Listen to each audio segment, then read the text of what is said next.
Hello everyone, welcome और welcome back to my channel wise minds engineering. आज हम लोग स्टार्ट करेंगे constitution of India law and engineering की unit 5 business organisation and e governance. इसमें सबसे पहले हम लोग जानेंगे कि सोल ट्रेडर क्या होता है। It is a simple business arrangement in which one individual run and owns the entire business. ये एक तरीके का सिंपल बिजनेस अरेंजमेंट है, मतलब एक बहुत सिंपल बिजनेस है जिसमें कोई एक व्यक्ति ही पूरे बिजनेस का ओनर होता है और वही अकेले ही उस बिजनेस को रन करता है। It is most ideal form of business to run a small और मीडियम स्केल बिजनेस। अगर किसी को स्मॉल और मीडियम स्केल बिजनेस स्टार्ट करना है तो ये सोल ट्रेडर वाला जो बिजनेस अरेंजमेंट है वो most ideal form of business माना जाता है। अब हम लोग पढ़ेंगे legal aspects and liabilities of sole trader. मतलब क्या क्या लीगल एस्पेक्ट्स होते हैं सोल ट्रेडर की। There is no separate law to govern it. मतलब कोई इंडिया के कॉन्स्टिट्यूशन में कोई पर्टिकुलर लॉ नहीं बना हुआ है sole trader based business model के ऊपर। The owner is the only risk bearer. Obvious सी बात है क्योंकि सिर्फ और सिर्फ एक इंसान ओन करता है पूरे बिजनेस को, तो इसलिए पूरा रिस्क जो भी होगा वो सिर्फ और सिर्फ ओनर ही बेयर करेगा। The owner is the only one who enjoys all profits. और जितना भी प्रॉफिट होगा वो सारा का सारा उस ओनर का होगा। अब हम लोग पढ़ेंगे नेक्स्ट कि एडवांटेजेस क्या है सोल ट्रेडर बिजनेस अरेंजमेंट की। It is easy to establish, क्योंकि सिर्फ और सिर्फ एक इंसान स्टैब्लिश करता है तो उसके डिसीजन पे सब कुछ निर्भर करता है, इसलिए इजी हो जाता है। इजी ऑपरेशन, क्योंकि एक से ज्यादा लोगों के इसमें ओपिनियंस नहीं होते इसलिए ओपिनियन क्लैश भी नहीं होता है, इसलिए ऑपरेशन भी इजी हो जाता है। प्रॉफिट्स, मतलब प्रॉफिट का डिवीजन नहीं होता है, जितना भी प्रॉफिट होता है वो सब कुछ उस ओनर को मिल जाता है। मिनिमम टैक्सेशन, टैक्स भी इसमें बहुत कम पे करना पड़ता है। कॉन्फिडेंशियलिटी, क्योंकि सिर्फ और सिर्फ एक इंसान ही ओनर है तो इसमें कोई भी उसकी जो कॉन्फिडेंशियल इंफॉर्मेशन है उसको बाहर जाने का कोई भी खतरा नहीं होता है। अब डिसएडवांटेजेस क्या है। हाई रिस्क होता है, since sole risk bearer. High risk होता है क्योंकि सिर्फ और सिर्फ एक पर्सन ओनर है तो जितना भी रिस्क होगा उसको अकेले उठाना पड़ेगा। ऑब्टेनिंग फंड्स इज डिफिकल्ट, इसमें फंड्स को ऑब्टेन करना मतलब फंडिंग पाना भी बहुत ज्यादा कठिन हो जाता है। अब नेक्स्ट हम लोग पढ़ेंगे, क्योंकि सोल ट्रेडर के बारे में पढ़ लिया, अब हम लोग पढ़ेंगे पार्टनरशिप के बारे में। अरेंजमेंट बिटवीन टू और more people to oversee business operations and share its profit and liabilities. ये एक तरीके का अरेंजमेंट है दो और दो से ज्यादा लोगों के बीच में, जिसके तहत वो लोग एक बिजनेस ऑपरेट करते हैं और उससे जो भी प्रॉफिट होता है और जो भी लायबिलिटीज आती हैं उसको इक्वली शेयर करते हैं। The law relating to partnership firm in India is Indian partnership act 1932। जैसे मैंने बताया कि सोल ट्रेडर को गवर्न करने के लिए कोई प्रॉपर लॉ नहीं है, मगर पार्टनरशिप वाले बिजनेस मॉडल को गवर्न करने के लिए एक लॉ है इंडिया में जिसको हम लोग बोलते हैं इंडियन पार्टनरशिप एक्ट। अब क्या क्या फीचर्स होते हैं पार्टनरशिप बिजनेस मॉडल के, तो इसमें क्या होता है, a contract must be entered into two form a partnership firm. मतलब अगर पार्टनरशिप के बेसिस पे कोई फर्म या फिर कोई ऑर्गेनाइजेशन बनानी है तो एक कॉन्ट्रैक्ट होना चाहिए, ताकि अगर कभी वो लोग अलग हो या फिर कुछ भी ऐसी डिस्प्यूट हो तो उसके कॉन्ट्रैक्ट के बेसिस पे उन लोगों के इक्वल शेयरिंग डिवाइड हो जाए और या फिर जो भी डिस्प्यूट हो वो उसके बेसिस पे रिजॉल्व कर पाए आराम से। Business activity must be lawful, जो भी बिजनेस एक्टिविटी हो रही है उनकी इंडस्ट्री में वो लॉफुल होनी चाहिए, यानी कि इंडिया के कॉन्स्टिट्यूशन के तहत ही हो रही हो, ऐसा ना हो कि कोई इलीगल काम कर रहे हो। The partnership of a father can't be inherited to his son. अगर ऐसा होता है कि उसके मतलब कोई व्यक्ति है उसने पार्टनरशिप की है किसी के साथ मिलकर, तो ऐसा नहीं होगा कि वो अपनी पार्टनरशिप उसके बाद उसके बच्चे को चली जाएगी। मतलब अगर वो पार्टनर है तो वही पार्टनर रहेगा, उसके डेथ की बाद किसी और को नहीं जाएगी, वहीं पर वो पार्टनरशिप एंड हो जाएगी। नेक्स्ट क्या है, मिनिमम 2 मेंबर्स हो सकते हैं पार्टनरशिप फर्म खड़ा करने के लिए। ऑब्वियस ही बात है, नहीं तो फिर अगर 2 से कम होगा तो वो तो सोल ट्रेडर वाला हो जाएगा ना। मैक्सिमम नंबर में very according to few conditions, मगर मैक्सिमम नंबर ऑफ पार्टनर जो है वो वेरी करता है, कुछ कंडीशन में कुछ मैक्सिमम नंबर होता है, कुछ कंडीशन में कुछ और होता है।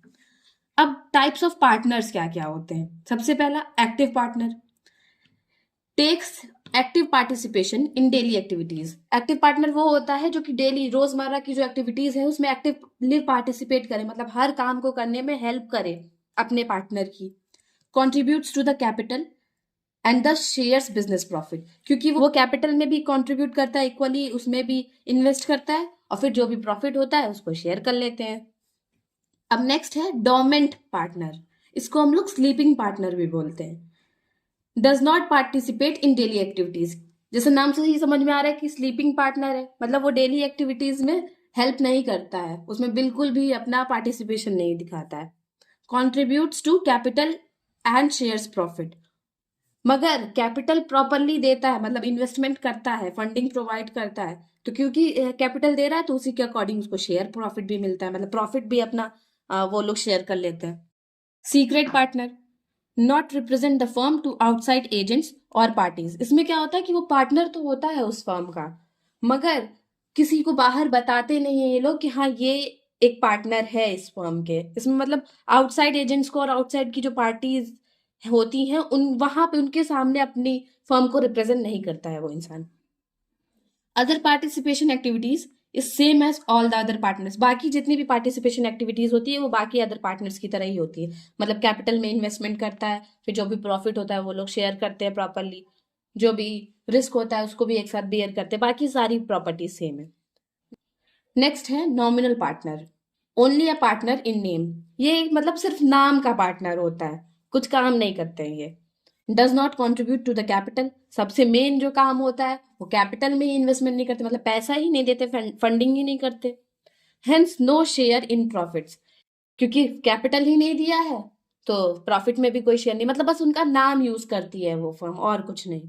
अब नेक्स्ट टाइप ऑफ पार्टनर है partner by estoppel, not actual partner but presents himself to be the partner of the firm, इसमें क्या होता है ये एक्चुअली पार्टनर होता नहीं है मगर दिखाता है कि वो पार्टनर है, मतलब सीक्रेट पार्टनर का ये अपोजिट होता है, मतलब सीक्रेट पार्टनर में वो पार्टनर होता है मगर दिखाता नहीं आउटसाइड वर्ल्ड को, और पार्टनर बाय एस्टोपेल में क्या होता है कि वो एक्चुअली पार्टनर नहीं होता है मगर दिखाता है कि वो पार्टनर है। अब हम लोग पढ़ेंगे कि क्या क्या एडवांटेजेस होते हैं पार्टनरशिप फर्म स्टार्ट करने के, मतलब पार्टनरशिप में अगर कोई भी बिजनेस स्टार्ट कर रहे हैं तो उसके क्या क्या एडवांटेज होंगे। इजी टू स्टार्ट, क्योंकि एक से ज्यादा लोग होते हैं तो इजिली स्टार्ट कर पाते हैं, आराम से स्टार्ट कर पाते हैं। फास्टर डिसीजन मेकिंग होती है, इजिली रेज फंड्स, फंडिंग भी इजिली मिल जाती है, क्योंकि जितने ज्यादा लोग होंगे उतने ज्यादा उनके सोर्सेज होंगे, उतने ज्यादा फंडिंग मिलेगी।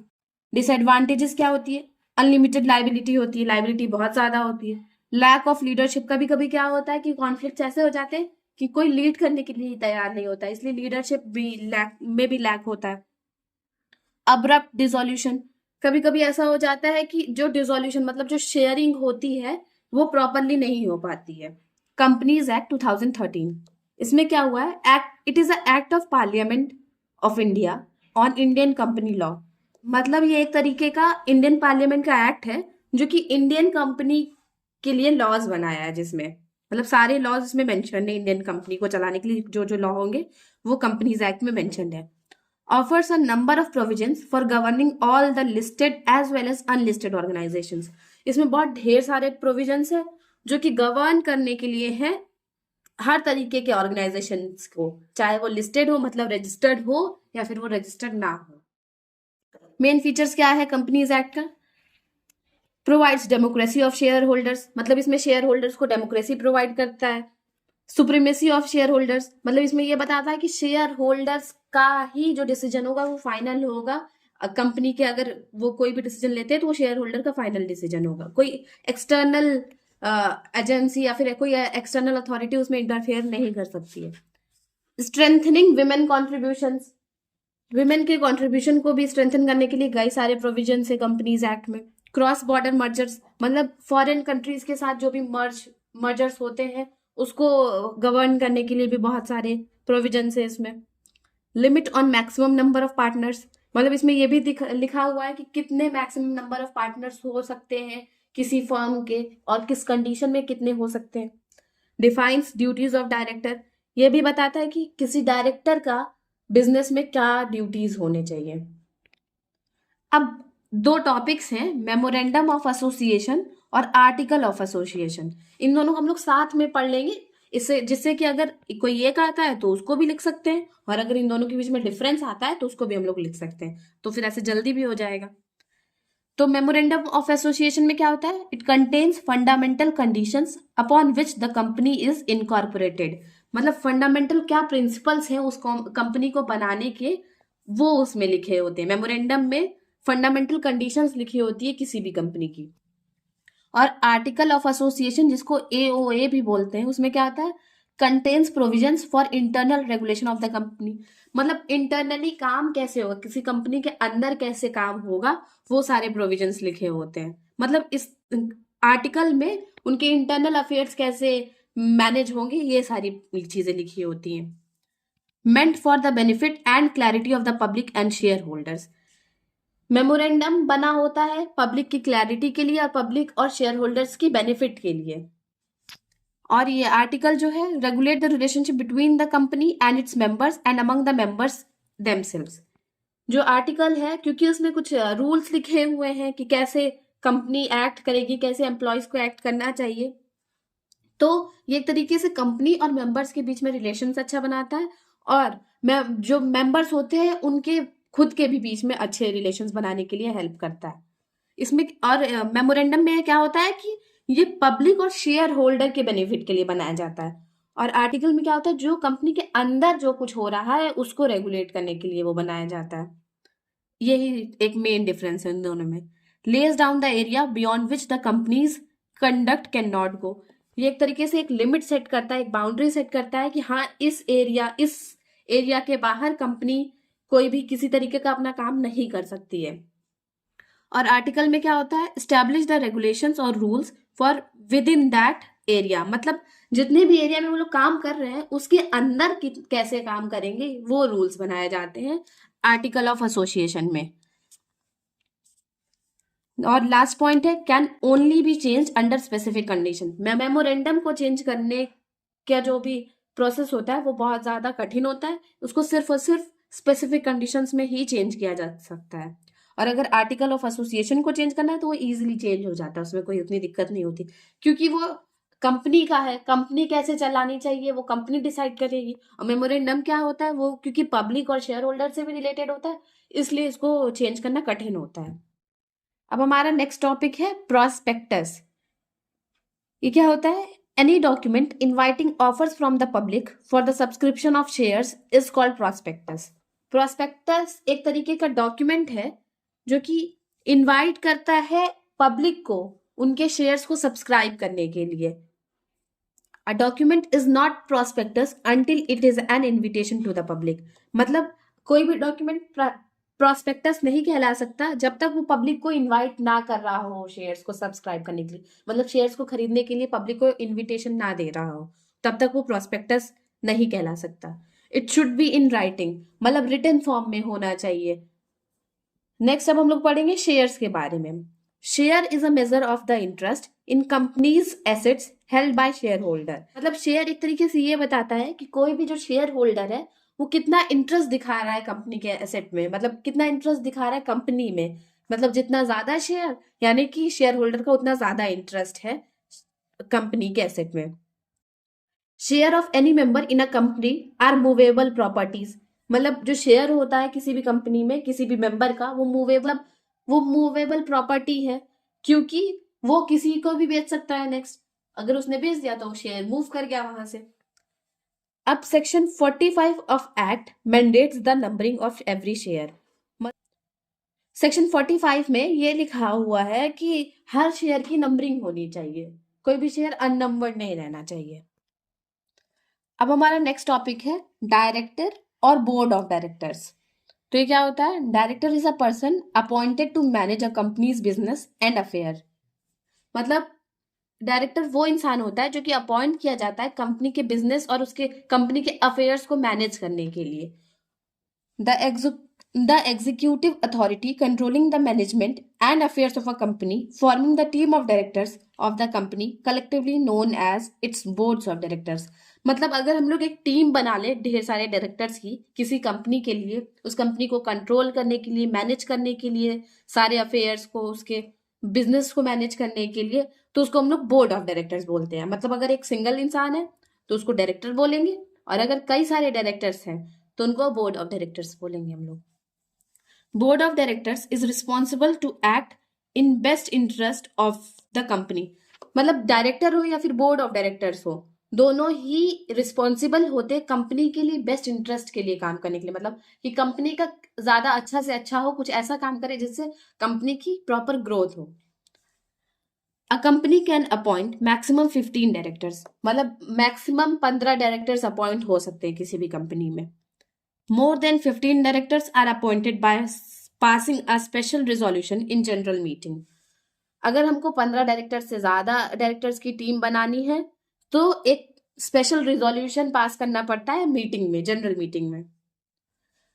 अब नेक्स्ट है annual general meeting. Annual general meeting मतलब जो अभी ऊपर बात हो रही थी कि अगर 15 से ज्यादा डायरेक्टर्स अपॉइंट करने तो जनरल मीटिंग में एक स्पेशल रिजोल्यूशन पास कराना पड़ेगा, उसी के बारे में हम लोग पढ़ रहे हैं कि जनरल मीटिंग क्या होती है।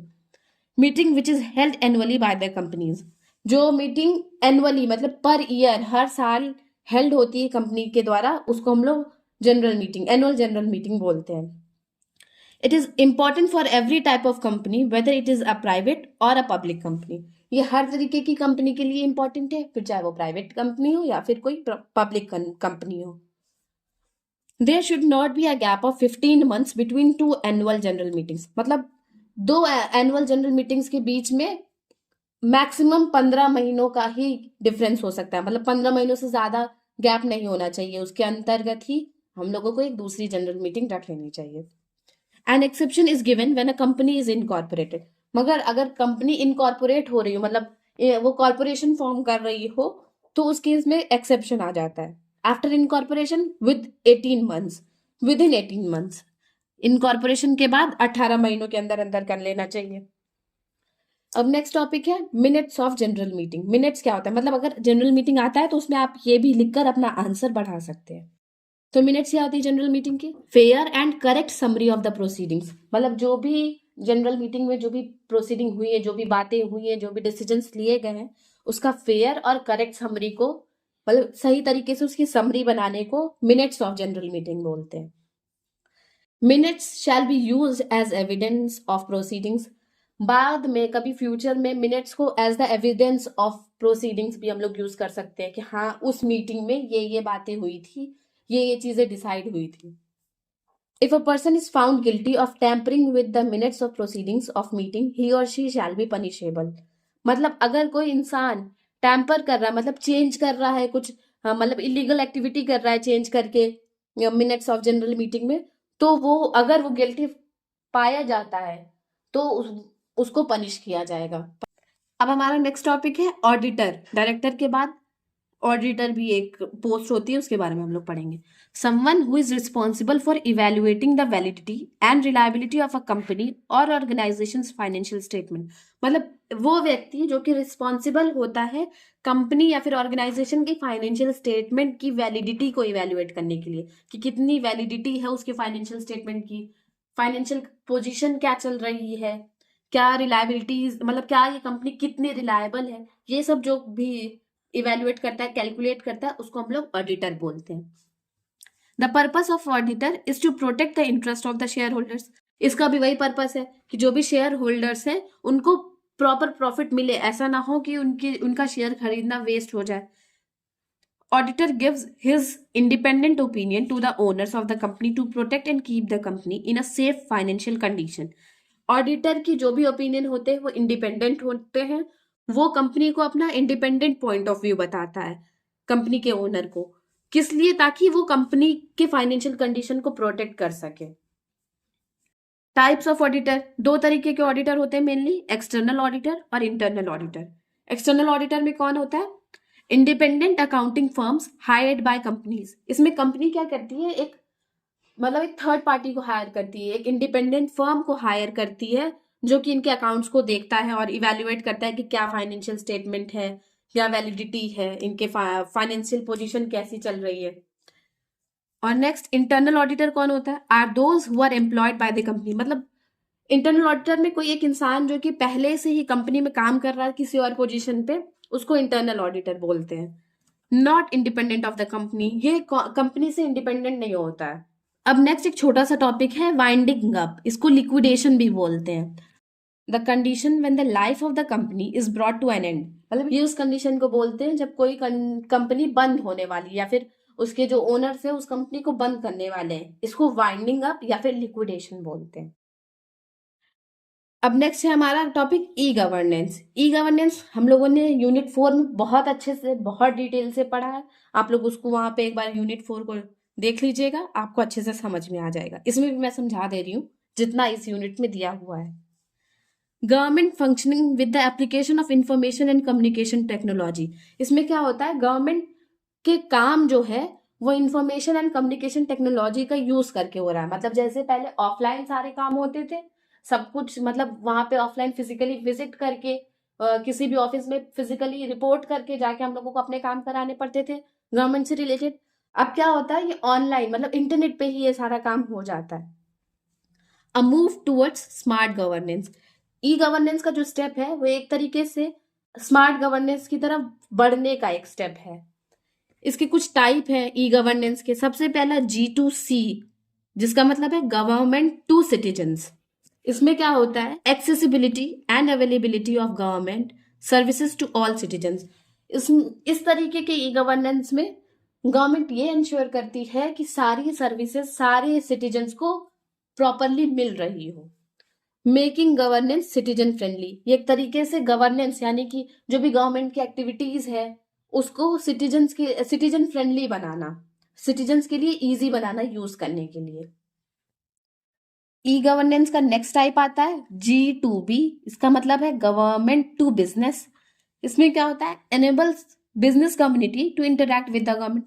जैसे G2C में सिटीजन्स का इंटरेक्शन बढ़ा रहे थे वो लोग गवर्नमेंट से, वैसे G2B में बिजनेस कम्युनिटीज का या फिर बिजनेसमैन का इंटरेक्शन बढ़ा रहे हैं वो लोग गवर्नमेंट से। It saves time and reduce operational cost. ये किसी भी प्रोसेस में जो भी लगने वाला बहुत ज्यादा टाइम लगता था उसको कम करता है, और ऑपरेशनल कॉस्ट मतलब जितना पैसा लगता था उसको भी अब कम करता है। G2E government to employ. इसमें क्या होता है, ये इंटरेक्शन होता है गवर्नमेंट का और उसके एम्प्लॉयज का, मतलब जितने भी गवर्नमेंट फर्म्स में गवर्नमेंट इंस्टीट्यूशंस में काम करने वाले एम्प्लॉयज हैं उनका इंटरेक्शन गवर्नमेंट से इसमें बढ़ता है, इसमें उनका इंटरेक्शन अच्छा किया जाता है। G2G इसमें क्या होता है, गवर्नमेंट टू गवर्नमेंट, मतलब एक गवर्नमेंट से दूसरी गवर्नमेंट का इंटरेक्शन को एनहांस करने के लिए G2G ई गवर्नेंस मेथड लाया गया। Interaction between two governments like between union and state government, मतलब सेंट्रल गवर्नमेंट और स्टेट गवर्नमेंट के बीच में इंटरेक्शन, और या फिर बिटवीन स्टेट गवर्नमेंट, जो मान लो दो स्टेट गवर्नमेंट्स है तो उनके बीच में का इंटरेक्शन को भी अच्छा बनाने के लिए G2G ई गवर्नेंस लाया गया है। अब हम लोग इसके एडवांटेजेस पढ़ेंगे।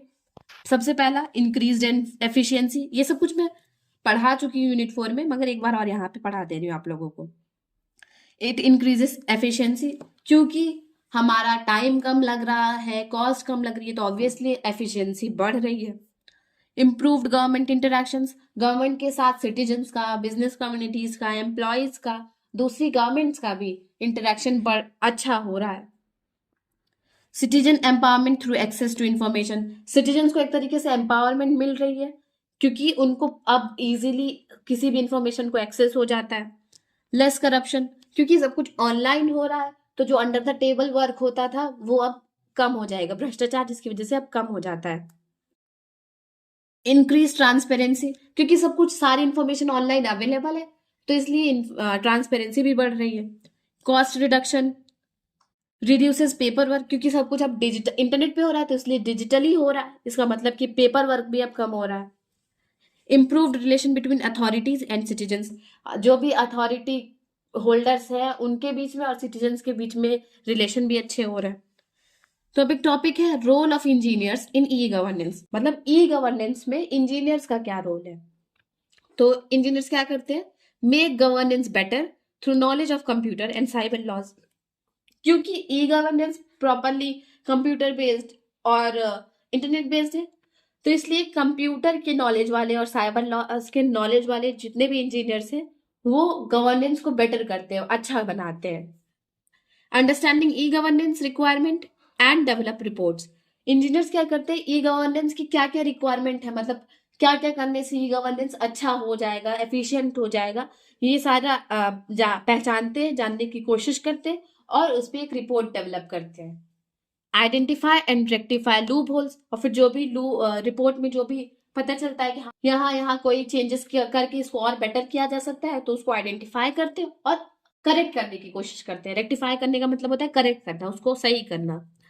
Protect from cyber crimes, E governance में इंजीनियर्स का ये भी रोल है कि वो साइबर क्राइम्स से ई गवर्नेंस के प्रोसीजर्स को प्रोटेक्ट करे, ऐसा वो किसी भी तरीके के इलीगल अथॉरिटी के एक्सेस को रोके।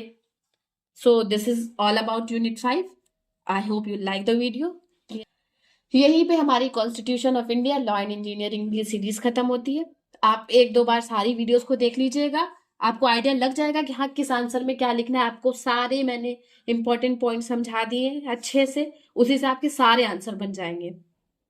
So thank you guys. If you like the video, please hit the like button, share with your friends and subscribe to my channel for more such videos. Thank you so much.